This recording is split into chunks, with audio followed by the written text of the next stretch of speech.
চলো তোমাদের সাথে আজকে L18-এর এই লিকুইড লিপ কালারের রিভিউ শেয়ার করে দিই। প্রথম যে শেডটা আছে এটা হলো বার্ন রেড। এটা রেড বলেছে ঠিকই, কিন্তু more of a cool tone red বা একটু পিঙ্কিয়ার সাইডেই আছে, তোমরা দেখতে পাচ্ছ। এই প্রোডাক্টগুলো তোমরা 5.6 ml পেয়ে যাবে 3 ইয়ার্সের শেলফ লাইফে, আর এইগুলোর MRP থাকে 150 রুপিস। প্রথমটা আমি অ্যাবসলিউটলি ফ্রিতে পেয়েছিলাম, আর পরে যে শেডটা তোমরা দেখতে পাবে সেটা হচ্ছে নাটি লাতে।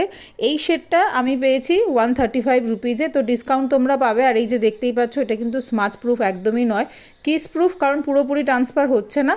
আর একদম শেষ টাইম অবধি 1.5-2 ঘন্টা পরেও এরকম ঘষলে এটা স্মাচ হয়ে যায়। ফর্মুলেশন ওয়াইজ এক্সট্রিমলি ড্রাই না হলেও পিগমেন্টেশন একদমই ভালো না, কারণ ইনিশিয়ালি খুবই লিকুইডই আর খুবই ওপেক ফিনিশ এটা দেয় না। অনেক বার করে অ্যাপ্লাই করতে হয়, একটা সার্টেন সময়ের পর লিপসটা কিন্তু খুবই ক্র্যাকি আর চ্যাপড ফিল হয়।